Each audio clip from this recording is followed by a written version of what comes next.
राजस्थान में शिक्षा, सामाजिक सरोकार और राष्ट्र सेवा के पर्याय के रूप में बहुत ही आदरणीय प्रोफेसर BL चौधरी साहब, जो राजस्थान माध्यमिक शिक्षा बोर्ड के 4 वर्ष तक अध्यक्ष रहे, उदयपुर विश्वविद्यालय के वाइस चांसलर रहे और अनेक विश्वविद्यालयों के एज ए मेंबर के रूप में, सिलेक्शन बोर्ड के चेयरमैन के रूप में, NAC के सदस्य चेयरमैन के रूप में बहुत सारी सेवाएं इनकी रही है।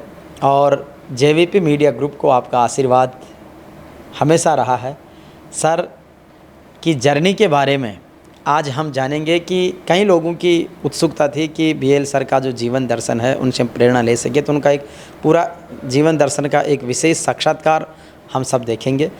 सर, आपका JVP मीडिया में पहले तो बहुत बहुत स्वागत। देखिए, हम तो जहाँ से आए हैं सर, मैं समझता हूँ शायद वो जीवन दर्शन इस प्रकार का है कि जहाँ हमने जन्म लिया, जहाँ हमने स्कूल की पढ़ाई करी और उसके बाद के अंदर हम महाविद्यालय में उदयपुर में आ गए।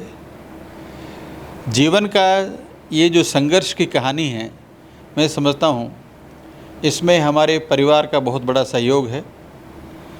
पिताजी का देहावसान जब मैं 8वीं कक्षा में पढ़ता था तब हो गया था, लेकिन हमारे मदर ने और हमारे पत्नी ने उसके बाद में खेती का काम संभाला। हम उदयपुर आए पढ़ने और दोनों लोगों ने खेती का काम करके हमको मुश्किल से आर्थिक संकटों में रहते हुए भी हमारी पढ़ाई पूरी करी। और इसी बीच में सेकेंडरी में हमको एक नेशनल लॉ स्कॉलरशिप मिल गई और उस कारण से हम आगे तक पढ़ाई पूरी कर पाए। सर, एक बहुत संघर्ष का जीवन आपका शुरू हुआ। मूल रूप से साहब का जो गांव है वो राजस्थान के राजसमंद ज़िले में रेल मगरा उपखंड का जीवाखेड़ा गांव है, जहां पर मैंने पर्सनली विजिट भी की है। और जो संघर्ष सर बता रहे हैं अपनी मदर का, वाइफ का, उसको भी हमने नज़दीक से देखा। उसके बाद सर जब आप उदयपुर से कॉलेज पढ़ने लग गए, कॉलेज के बाद में आपको स्कॉलरशिप मिल गई, फिर आगे राजकीय सेवा में कब आए? MSc जब मैंने कर लिया उसी वर्ष जिस वक्त MSc फाइनल का रिजल्ट आया, कौन सा ईयर था सर वो? 73-74। उस वक्त में राजस्थान सरकार का ऐसा प्रावधान था कि मेरिट से कॉलेज लेक्चरर्स का अपॉइंटमेंट, तो हमने उसके लिए अप्लाई किया और 29 सितंबर 1974 को हमको एक टेलीग्राम मिला कि आपकी नियुक्ति महाराजा, ये जो MSG कॉलेज भरतपुर है, महारानी श्री जया कॉलेज, उसके अंदर किया जाता है। 3 अक्टूबर से पहले वहाँ आप ज्वाइन करें, ऐसा एक टेलीग्राम पहुँचता है। और हम भरतपुर पहुँचने तक के हमारे पास पूरी पैसे की व्यवस्था भी नहीं थी। हमारे जो गुरुजी थे प्रोफेसर YD त्यागी, उनसे पैसे उधार लेकर के और मैं भरतपुर नौकरी ज्वाइन करने गया। और उसके बाद भरतपुर 1 वर्ष मैंने अपनी सेवाएं दी। उसके बाद 1975 में मैं उदयपुर यूनिवर्सिटी के अंदर प्रोफेसर PS लांबा वहाँ उस वक्त वाइस चांसलर थे, उन्होंने हमको वहाँ पर मतलब जो है एक रिक्त स्थान पर एडॉक नियुक्ति दी। और 75 से लगा करके और मैं 2011 में जब तक रिटायर हुआ तब तक उसी विश्वविद्यालय में विभिन्न पदों पर मैंने काम किया। सब तरह के काम, विश्वविद्यालय में ऐसा कोई पद नहीं था जो मैंने नहीं संभाला और पूरी कर्तव्य निष्ठा के साथ में। उसी के साथ ही साथ 1993 में जब मैं प्रोफेसर बना, उसके बाद से और 2011 तक मेरे साथ करीब 33 PhD स्टूडेंट्स ने डॉक्टरेट प्राप्त की। उसमें अधिकांश अभी राजकीय सेवा में हैं, कुछ लोग विदेश में भी हैं जो अपनी सेवाएं दे रहे हैं। मेरे विद्यार्थियों का मेरे प्रति जो सम्मान और आदर रहा, मैं समझता हूँ, मैं अपने आप को सौभाग्यशाली समझता हूँ कि उनका जितना विश्वास मेरे पर रहा, उस विश्वास को मैंने उनको कभी भी मतलब जो है शैटर नहीं होने दिया। कई विद्यार्थियों के सिलेक्शन में मैं मेंबर भी रहा, चाहे RPC में रहा, चाहे विश्वविद्यालयों में रहा। मैंने कोशिश की कि उनको उचित स्थान मिले और जैसे उनकी क्वालिटी उसके अनुसार वो काम कर पाएँ। बहुत अच्छे विद्यार्थी हमारे साथ काम करने वाले थे और उनमें से बहुत अच्छे लोग हैं। कोई 2-3 लोग कनाडा में हैं, 2-3 USA में हैं। एक मेरा स्टूडेंट जो है वो जर्मनी में नेशनल साइंटिस्ट है, डॉक्टर चूनाराम, वो बायोटेक के पहले बैच का स्टूडेंट था। तो मैं समझता हूँ कि शिक्षा में कार्य करते हुए हमने कोशिश की कि हम एक उच्च स्तर की और उच्च क्वालिटी की मतलब जो है उत्पाद सामने लाएं, तो आगे आने वाले समाज की वो सेवा कर सकें। सर, विश्वविद्यालय में एज कॉलेज लेक्चरर व्यक्ति भर्ती होता है, कौन कौन से पद होते हैं? आपने तो सभी पदों पर रहे हैं, तो उनका एक आइडेंटिफिकेशन भी कॉमन मैन के लिए बता दीजिए। देखिए, सबसे पहले अपॉइंटमेंट होता है असिस्टेंट प्रोफेसर पर। असिस्टेंट प्रोफेसर की सेवाओं के बाद में फिर सिलेक्शन होता है एसोसिएट प्रोफेसर का, और एसोसिएट प्रोफेसर पर सेवा करने के बाद में प्रोफेसर पर सिलेक्शन होता है। विश्वविद्यालय में अब जो नई परिपाटी है उसमें कैरियर एडवांसमेंट में सिलेक्शन हो जाते हैं। जब हम थे तब हमारा हर पद के ऊपर अलग से चयन कमेटी ने हमारा सिलेक्शन किया। 93 में जब मैं पहली बार प्रोफेसर बना, तो उस वक्त में मैं विश्वविद्यालय का सबसे युवा प्रोफेसर था। At the age of 43 I became the professor for the first time in the Mohanlal Sukhadia university. और उसके साथ ही साथ मैं समझता हूँ कि हमने हमारे कर्तव्य का जो निर्वहन है वो पूरी सत्यता से और कर्मठता से किया। इसी कारण से हम वनस्पति विज्ञान के अंदर जो है हमेशा जो कुछ भी हमने किया वो ईमानदारी से किया, इसलिए उसका एक अस्तित्व आज भी है। और इसके साथ ही साथ हमने हिंदी को बढ़ावा देने के लिए करीब 25 पुस्तकें हमारी हिंदी में प्रकाशित है, जो राजस्थान के सभी विश्वविद्यालयों में आज भी बीएससी के पाठ्यक्रम में पढ़ाई जाती है। और उसी को देखते हुए हमें 2019 के अंदर राष्ट्रपति पुरस्कार से विज्ञान में हिंदी को बढ़ावा देने के लिए पुरस्कृत किया गया, जिसमें हमें 5 लाख रुपए का पुरस्कार प्राप्त हुआ। और राष्ट्रपति द्वारा जो प्रशस्ति पत्र है वो अभी आयोजन में मिलने वाला है। गुड। तो राष्ट्रपति जी से भी हिंदी भाषा को बढ़ावा देने, वो भी एग्रीकल्चर में, उसके लिए इनको मिला है। सर, आपकी बहुत सारी पुस्तकें, बहुत सारे जो पब्लिकेशंस आपके हुए, इसके साथ ही एक तरह से जब आप वाइस चांसलर कब बने सर? 2004 जुलाई में, और 2007 एंड तक रहे। तब तो तक 3 साल में जो उदयपुर विश्वविद्यालय के आप वाइस चांसलर रहे, तो वाइस चांसलर के पास बहुत सारे नवाचार करने का अवसर होता, क्योंकि आप उसी विश्वविद्यालय में लंबे समय प्रोफेसर रहे हैं। तो क्या कुछ नई उपलब्धियां आपने उस विश्वविद्यालय को दी जिस पर आपको गौरव है? देखिए, विश्वविद्यालय में सबसे बड़ी उपलब्धि ये रही कि 2005 में जब हमने दीक्षांत समारोह आयोजित किया, उस वक्त में प्रोफेसर APJ अब्दुल कलाम मुख्य अतिथि के रूप में विश्वविद्यालय में आए। विद्यार्थियों के लिए और वहाँ की जनता के लिए अपने आप में एक बहुत बड़ा मतलब अनुभव था कि राष्ट्रपति भी किसी विश्वविद्यालय के अंदर मतलब जो है दीक्षांत समारोह में आ सकते हैं। इसके सिवाय में विश्वविद्यालय के अंदर जो काम करने का क्षेत्र था, जैव तकनीकी विभाग, चूँकि हम उसके प्रारंभ से अध्यक्ष रहे, इसलिए हमने हिंदुस्तान का पहला जैव तकनीकी विभाग मतलब जो है उदयपुर विश्वविद्यालय में बनवाया। और आज की तारीख में भी वो बहुत अच्छा भवन मतलब जो जनता की सेवा में चल रहा है। इसी तरह से पर्यावरण विज्ञान का भी वहाँ पर मतलब जो है दूसरा स्थान था, जो नहीं बन पाया विभाग, वो भी पूरा विभाग बन गया। बहुत बड़ा सभागार विश्वविद्यालय के अंदर बना। मैं समझता हूँ कि उदयपुर के अंदर आज की तारीख में जब भी बड़े आयोजन होते हैं वो सब वहीं होते हैं। तो ये अपने आप में एक बहुत बड़ी अनूठी है। सर, जब आप वाइस चांसलर से रिटायर हो गए, उसके बाद में आप राजस्थान माध्यमिक शिक्षा बोर्ड के शायद अध्यक्ष के रूप में आ गए थे। तो बोर्ड अध्यक्ष का कार्यकाल कब से कब तक रहा और किस तरीके का नवाचार राजस्थान के स्कूली पाठ्यक्रम को दिया? देखिए, अक्टूबर 2014 में मैंने एज ए चेयरमैन माध्यमिक शिक्षा बोर्ड ज्वाइन किया, और 4 वर्ष की सेवाओं में लगभग हमारी 250 पुस्तकें हिंदी के माध्यम से हमने प्रकाशित करवाई, लेखकों द्वारा लिखवाई। केवल अफसोस इस बात का है कि उस वक्त के लेखकों का जो मानदेय था अभी तक भी बोर्ड द्वारा दिया नहीं गया है, जिसके लिए कार्रवाई चल रही है। और ऐसा मानस है बोर्ड के सेक्रेटरी का कि हम जल्दी से सबका मानदेय देंगे। आप सर बोर्ड अध्यक्ष रहते हुए माँ शारदा का आपने मंदिर बनवाया। बहुत सारी जो मेरिट में पहले ऐसा मानता था कि कहीं धांधली है, तो आपने उसको ट्रांसपेरेंट कर दिया। ऑनलाइन एप्लीकेशंस लेना, विद्यार्थी सेवा केंद्र खोलना, तो किस तरीके का नवाचार था? देखिए, राजस्थान के अंदर हर ज़िले से विद्यार्थी अजमेर आते थे। बहुत बड़ा खर्चा होता था, बहुत समय बर्बाद होता था। तो हमने उन सब विद्यार्थियों की समस्याओं के निराकरण के लिए हर ज़िले पर एक बोर्ड का ऑफिस खोल दिया, जो वहाँ पर मतलब जो विद्यार्थियों को मार्कशीट देना, प्रमाण पत्र देने का काम करता है। आज भी वो कार्यक्रम अभी चल रहा है। रीट का एग्ज़ाम हमने 2 बार करवाया।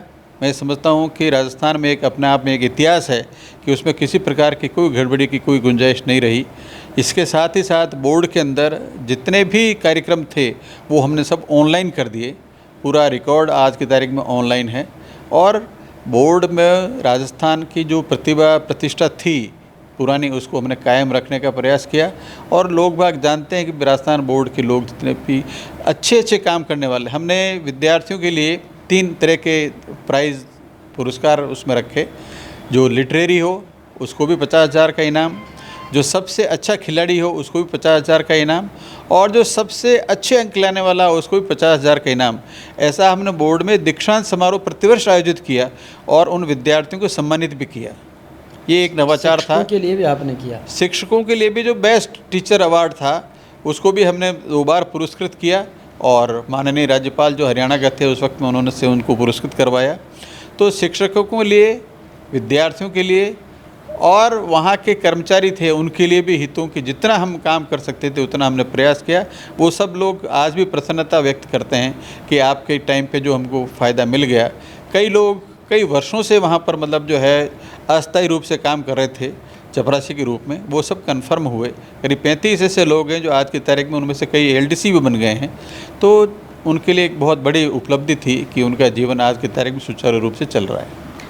सर, इसके अलावा आपने राजस्थान की बहुत सारी प्रतिभाओं को मोटिवेट किया। हमारे जेवीपी मीडिया ग्रुप के मेरिट अवार्ड समारोह में आप चीफ गेस्ट आते रहे। अभी सर आप प्रताप गौरव केंद्र उदयपुर के अध्यक्ष हैं, जो कि देश की बहुत बड़ी संस्था मानी जाती है। सर, उसके अध्यक्ष के नाते किस तरीके का गौरव की अनुभूति है और वो कैसा सफ़र रहा? देखिए, वीर शिरोमणि महाराणा प्रताप गौरव केंद्र उदयपुर में टाइगर हिल्स पर स्थित है और बहुत बड़ी संस्था है, जहाँ पर मेवाड़ का इतिहास, राजस्थान का इतिहास और भारतवर्ष का इतिहास, इसके संबंधित जानकारी वहाँ पर आने वाले पर्यटकों को दी जाती है। लगभग एवरेज संख्या में मतलब 500 से लेकर 700 व्यक्ति प्रतिदिन वहाँ टूरिस्ट के रूप में आते हैं। स्कूली विद्यार्थियों के लिए हमने स्पेशल कंसेशन रखा हुआ है, उनको 50 रुपये की टिकट पर उनको दिखाया जाता है। इसके साथ ही साथ वहाँ पर हमने प्रतिवर्ष अभी वन महोत्सव मनाने का भी कार्यक्रम चालू कर दिया है। वर्ष में 3 बार हम इतिहास के ऊपर संगोष्ठी करवाते हैं। अभी वहाँ पर एक बहुत बड़ा शोध केंद्र इतिहास के ऊपर मतलब हम चला रहे हैं, जिसकी सुचारू रूप से अभी घोषणा हो गई है। वहाँ के अध्यक्ष को भी, डायरेक्टर को भी नियुक्त कर दिया है और वो काम करने चल रहा है। तो मैं समझता हूँ कि हम एक तरह से पूरे समाज को राष्ट्र के प्रति समर्पित युवा नेतृत्व क्रिएट हो, इसकी एक तरह से एक वो पाठशाला है। एक बहुत बड़ा प्रोजेक्ट गवर्नमेंट ऑफ इंडिया ने हमको सैंक्शन किया है। उसमें महाराणा राज सिंह संग्रहालय के नाम से हम बहुत बड़े दर्शक दीर्घा बनाए हुए हैं। उसी के साथ ही साथ वहाँ पर एक भक्ति मंदिर बनाया हुआ है, जहाँ पर मेवाड़ और राजस्थान के जितने भी हमारे देवी देवता हैं बड़े बड़े, जो चाहे ऋषभ देव हों, चाहे महारानी रानी दुर्गा हो, चाहे मतलब जो है श्रीनाथ जी हो, एकलिंग जी हो, सबके मंदिर है वहाँ पर। और वो भी आसपास की पब्लिक को आने के लिए भी खोल दिए हैं।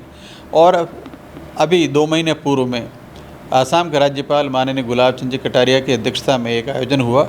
उसमें वहाँ पर वाटर शो हम जो है जल तरंगों की तरह से उसमें पूरा इतिहास मेवाड़ का, महाराणा प्रताप का उसमें बता रहे हैं।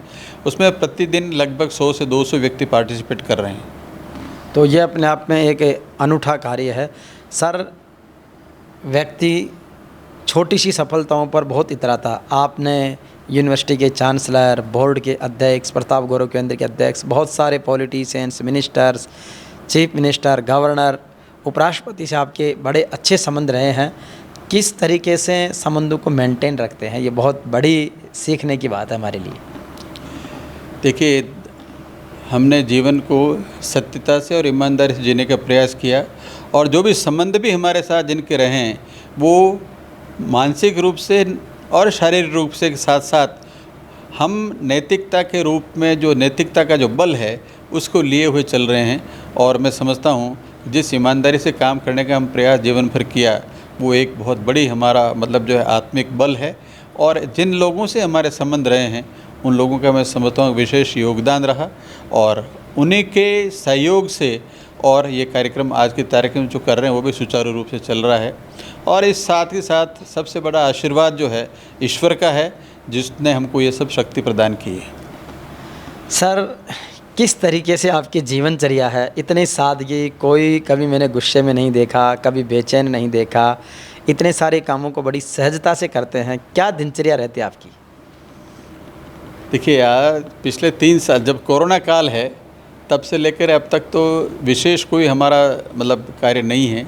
हम गांव में रहते हैं, सुबह 5 बजे उठते हैं और उसके बाद में करीब 2-3 किलोमीटर घूम के आते हैं खेत तक। बनास नदी का किनारा हमारा खेत का है और वहाँ जाकर अभी तो नदी खूब पानी बह रहा है। इस बार पहली बार में नदी मतलब जो है मतलब ओवरफ्लो हो चुका है, जय नंद समंद भी। तो मैं समझता हूँ कि साधारण लोगों के बीच में रहना और अपनी दैनिक दिनचर्या में आजकल कुछ आध्यात्मिक रूप से पढ़ना, संस्कार या आस्था के ऊपर जो कुछ सीरियल आते हैं उनको देखना, उनसे सुनना, और अगर कोई किसी की सहायता करने में हम सक्षम हों, कभी मौके पर काम मिल जाए, उनकी सहायता करने का प्रयास करते हैं। आपकी स्वास्थ्य का, सफलता का राज है। और इसके साथ ही सर, नई पीढ़ी को क्या संदेश देना चाहेंगे कि यूँ माने कि आपका एक मैसेज ऑफ लाइफ?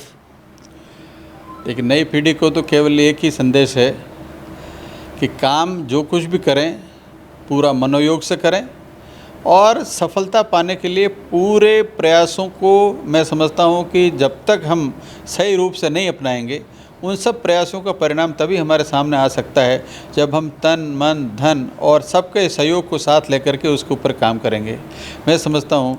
और इसके साथ ही साथ श्रद्धा और विश्वास भगवान के ऊपर भी वो रखे, और जो काम करे वो पूरे मनोयोग से करेंगे तो उनको सफलता अवश्य मिलेगी। सर, आपने वो दौर भी देखा है जब आर्थिक संकट का दौर देखा, परिवार के रिश्ते देखे, पारिवारिक मूल्यों में आपके उस दौर से लेके आपके इस दौर तक की कहानी को बदलते हुए देखा है। तो आज जो पारिवारिक मूल्यों की ज़रूरत फिर से महसूस की जा रही है, किस तरीके का दौर आपने देखा, कैसा परिवर्तन देखा, और आज जो देख रहे हैं उसको लेकर क्या कहेंगे? देखिए, सामाजिक परिवर्तन, पारिवारिक परिवर्तन, मानसिक परिवर्तन और व्यक्तिगत परिवर्तन, मैं समझता हूँ इन सब में अभी वर्तमान में मूल्यों का अभाव है, और उन मूल्यों के अभाव के कारण से कई तरह की समस्याएं अभी नई तरीके से जन्म ले रही है। मैं समझता हूँ कि युवा पीढ़ी में सबसे बड़ा आज की तारीख में जो चुनौतीपूर्ण समय है वो तो ये है कि नशे की प्रवृत्ति नई पीढ़ी के अंदर ज़्यादा चल रही है, और उसके ऊपर कोई न कोई नियंत्रण होना चाहिए। उनको हम सही तरीके से सही संगत में बैठने का अगर संदेश देंगे तो वो समझ सकेंगे कि हम कुछ सही मार्ग पर चलने के लिए उनकी सहायता कर रहे हैं। सर, मेरे ऊपर तो व्यक्तिगत रूप से आपका सदैव स्नेह रहा है। हमारे जेवीपी मीडिया ग्रुप के कार्यों को, सामाजिक सरोकारों को आप किस रूप में देखते हैं? उनके लिए शुभकामनाएं। देखिए, जेवीपी मीडिया ग्रुप जो है काफ़ी लंबे समय से सामाजिक मुद्दों को और सामाजिक मुद्दों को उठाता रहा है। आप उसको और अधिक विस्तार से आगे ले जाएं। क्षेत्रवार जिन जिन समस्याओं को आप महसूस करते हैं उनको सुलझाने के लिए श्रेष्ठ परिणाम किस प्रकार से उसे प्राप्त कर सकेंगे अपन, उसके ऊपर अगर आप अधिक केंद्रित करें अपनी पूरे कार्य को, तो मैं समझता हूँ कि नई आने वाली पीढ़ी जो है आपकी शुक्रगुजार रहेगी। तो निश्चित रूप से ये थे प्रोफेसर BL चौधरी साहब, जो बोर्ड के अध्यक्ष रहे, यूनिवर्सिटी के प्रोफेसर, वाइस चांसलर रहे, नेक के मेंबर, चेयरमैन रहे, प्रताप गौरव केंद्र के अध्यक्ष हैं, और पूरे देश का भ्रमण जिन्होंने किया है शिक्षा के संदर्भ में, सामाजिक कार्यों के संदर्भ में, अपने आप में एक मिसाल है। बहुत बधाई और आपके उत्तम स्वास्थ्य और दीर्घायु जीवन की मंगल कामनाएं।